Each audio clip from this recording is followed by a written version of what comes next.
Yun ang pinakamasakit na katotohanan sa lahat. Kapag kainan, panganay walang pera, pangalawa walang pera, pero bunso may pera, sino masusunod? Wala kang say pag wala kang pera. Ang hirap-hirap magsalita. Mali, wala kang decision making. Reunion, wala. Ikaw tagabigay ng plato. Mali. Ikaw sa kusina. Kaya mo yung effort eh. Tama? Kaya mga babae, may kusa po tayo. Pag reunion, kukunin natin yung maghuhugasan. Bakit? Nahihiya tayo eh. Sa mga kalalakihan, pag walang pera, yun ang tagabili. Pag nagiinuman, tama? Wala kang boses. Ngayon, ang gusto ko lang ipunto, simple-simple lang po. Ngayon nasa tamang edad ka na. Ba't hindi mo man lang gawin yung gusto mo man lang this time? Paglaban ng gusto mo, kasi all your life na, sa ibang tao na nakikinig. Diba? Ang pinakamagandang part na gusto ko i-share sa inyo lahat right now, bilang isang babae, no?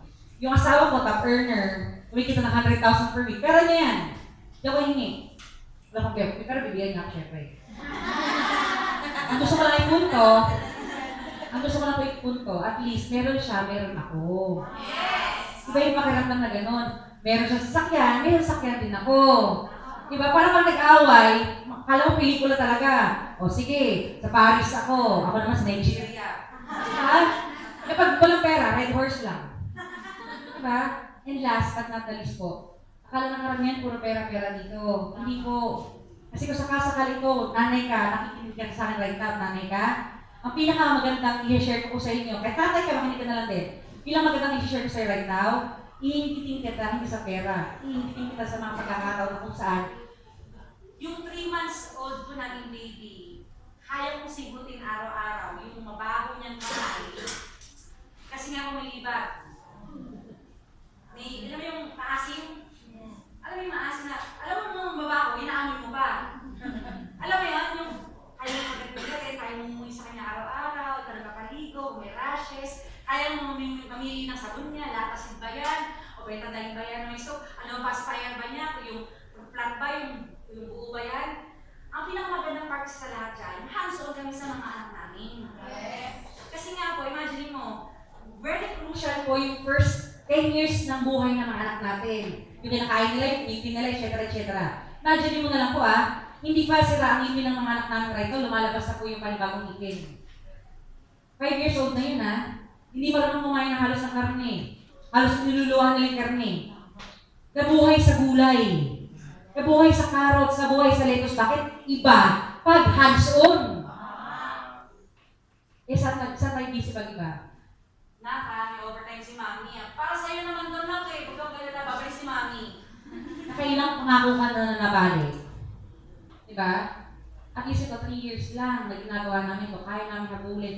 Lahat ng gusto ng mga bata. Every Wednesday ang family day namin. Bakit Wednesday? Pag linggo kasi, daming tao. Bakit kailangan yung Sunday lang? Bakit Sunday family day? Kasi walang pasok. Ito lang po, may hawak-hawak mo negosyo mo, hawak mo oras mo. Pag family day ka, Mondays to Sundays. Ayaw ba na gano'n? Ang sarap na gano'n, hawak mo oras mo. Kung kumikita yung house of 100,000 per week, kumikita ka pa ng 10,000 per week, 20,000 per week. Ang sarap na ibigay mo sa anak mo yun, di ba? Ang sarap na may sarili, may tawag sa'yo talaga. And last, syempre, kasama mo mga anak mo na lumalaki, at least ito po ang hahanapin nila. Hindi yung lola mo, hindi lola nila, hindi tita nila, hindi yung kasambahay nila. Ang sakit kasi sa pakiramdam na mas kilala nila yung mga tao mo yung kaya sa'yo. Tama. Kahit dumami pa ang pera mo, marami kang pera, oras na wala sa'yo. Aray. At yun ang pinakamasakit na punto kasi nga, hindi ka na-close sa anak mo. Aray. Mali. Kaya ginagawa namin itong negosyo ko, hindi naman para sa pera-pera lang Para at least, maaga kami makapag-retire, at the same time po, maaga namin makakasama yung mga anak namin. Kaya kung Pampanga to Maynila lang ang challenge accepted yan. Yun na palang challenge After that, hayahay na Tiwala ka lang. Try ka lang. Kasi hindi mo malalaman at hindi mo susubukan. Sabi ng karamihan, Nelly, duda ako. Baka mamaya hindi ako kumita ng malaki. Sabihin ko sa'yo, paano pag kumita ka? Induda mo, pagdudahan mo din. Nelly, paano pag di ako nagkakotse? Paano magkakotse ka? Nelly, paano kung sakaling di ako magaling? Paano maging magaling ka? Paano kung sakasakali wala mapapasali. Diba, paano may mapapasali ka? Hindi mo malalaman hanggat hindi mo po susubukan talaga. Kaya yung 15,000 mo sa bangko right now, try mo pong ibangko, walang problema. Pero kung meron ka pera right now, hindi mahigit. Kung may pera ka right now, mag-withdraw ka na mismo ngayon. Bakit? Kumuha ka ng ito. Times 15. Kaya ang budget mo ha. Kumuha ka. Bakit? Ang 15,000 po, ilagay mo yan sa bangko. Magkano ang 2% per annum? Ang 100,000 po. 100,000. Ilagay mo sa bangko. 2% per annum, magkano? 200 pesos lang per year. Tama? Sa lahat may pera sa bangko right now ha, kahit member ka na, 200 pesos per year lang yan. Congrats, may 200 ka na. Okay? Congratulations, sa iyaman ka niyan. Pero kung sakasakali lalabas mo yan, pang unified, 7 accounts times 15, lalabas mo dyan 105,000. Maybe ang laki. Kung kaya mo lang naman, ilabas mo na. Bakit? Imagine mo na lang po. Sa unified, kikita ka piso-piso per day na lang. Yes. Pinaka may balat sa puwet, pinakamalas. Alam mo yung balat mo sa puwet, umabot ng batok? Sobrang malas ka sa lahat ng malas. Yung pinakamalas sa lahat. Hindi mo ganon. Hinahabol ka lagi ng kidlat. Alam mo yung hinahabol ng kidlat. Let's say, ang gusto ko pag-usapan dito, yung pinaka-worst scenario. Kasi ayoko yung pinakamagaling eh. Pag-usapan natin yung pinakamalas. Yung pinaka-hindi magaling. Piso na lang kikitain mo sa loob ng isang araw. Which is impossible. Times 365 days, you will earn 365 per year. Imagine mo na lang po, yung 15,000 mo, naging 365 per year. Ang tanong, ano mas malaki? 365 o 200? 365. 15,000 pa lang to ha. Ito 100,000 eh. Ngayon, kung sakasakaling 105,000 ang ilalabas mo, imagine mo na lang po, 365 times 7 po, lalabas mo yan 2,555 per year. Yan po ang interest ng pera mo kung i-invest mo yan sa unified kesa naman po sa bangko. Tama eh. At ginawa ko po yan, ipakuro ko ako kaya pinsan. Gusto siya pala sa akin yan.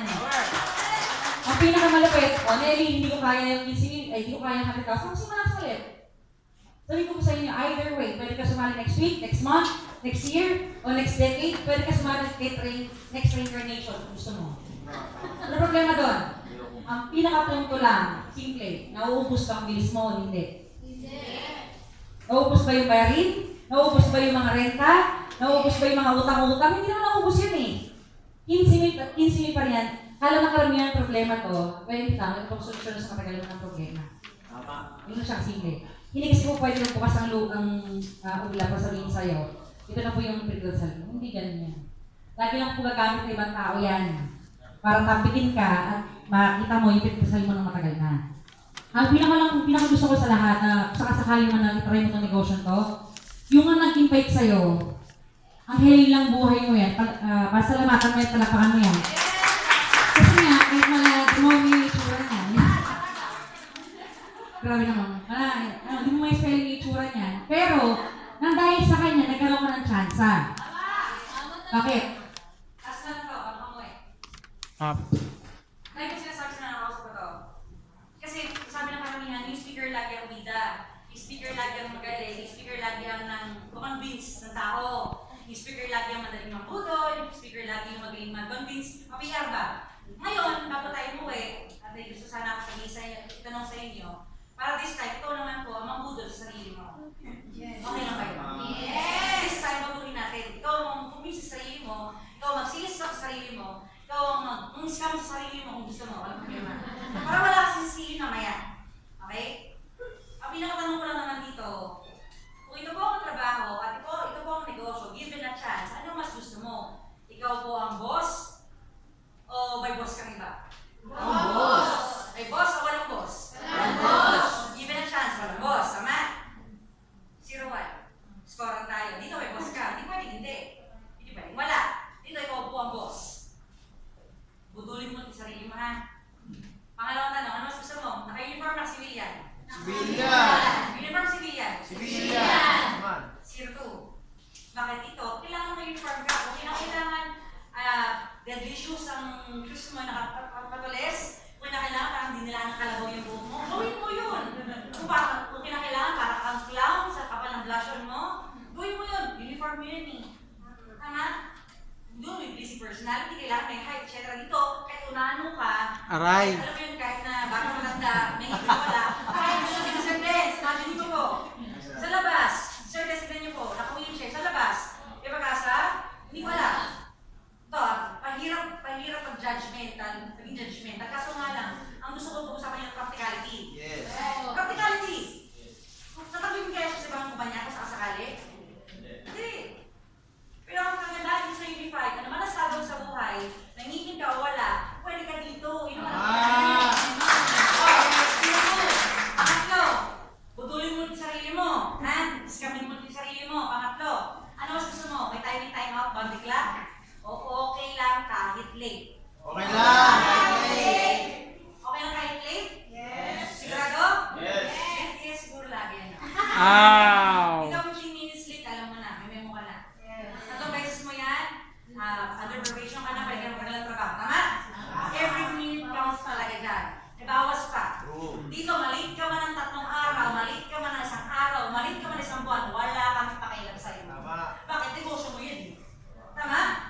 Ano magkabawal sa'yo? Now, pang-apat, dudulin mo yung sarili mo. Ano mas gusto mo? 8 oras sa trabaho or anytime you want? Anytime you want. Anytime or 8 hours? Anytime.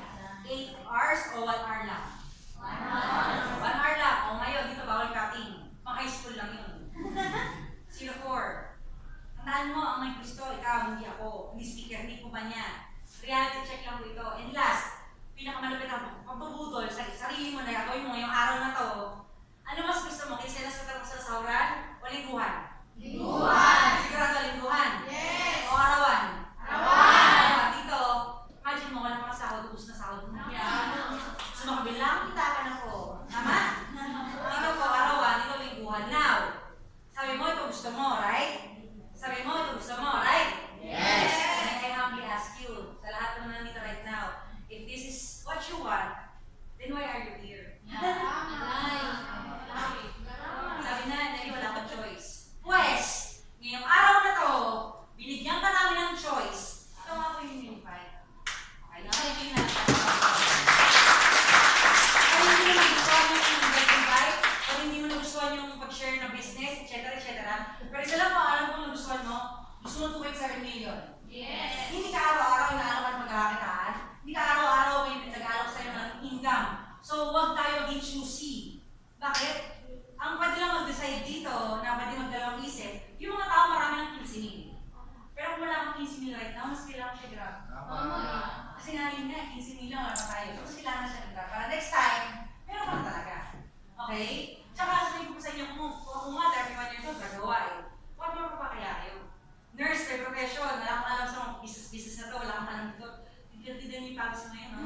Pwede nyo magpirtuhan ng itlog eh. Sobrang kaba. Kaso nga lang, kahit hindi ko linya, may linya nito to. Bakit dito pera? Practicality lang po. Kasi kahit call center ka ngayon, kahit ikaw po ay doktor, kahit ikaw po ay engineer, for sure, pinag-aralan mo din naman yan. Bago mo linya yan. So, bababa lang po ng pride kasi nga po, hindi porket networking, ibig sabihin scam na. Hindi porket networking, ibig sabihin illegal na. Tandaan nyo, may mga illegal, may mga legal. Tandaan mo, may mga kumikita, may mga hindi. Kaso nga lang, may marinig kayo hindi kumikita, may marinig kayo ng scam. Gusto ko sana makilala nyo right now, yung mga tao kumikita po dito sa Unified, isa na po kami doon, para at least, kilala mo yung mga hindi kumikita, kilala mo din yung mga kumikita, para ikaw bahala mag-decide on your own. Nag-gets yung punto ko? Yes. Tsaka iba pa rin yung sarili ng pera, guys. Hindi ko sa inyo. Kunin mo yung gusto mo sa buhay. Bakit? Hindi mo nakuha yan. Isa lang naman sabi mo, it's either sayang ka tayo ng sayang. Pero kung sakasakaling try mo to, ang sarap-sarap, hindi na lang ang maging decision mo. Tandaan mo, right now, isang pintuan lang po lalabasan natin. Ang pinakatanong dyan,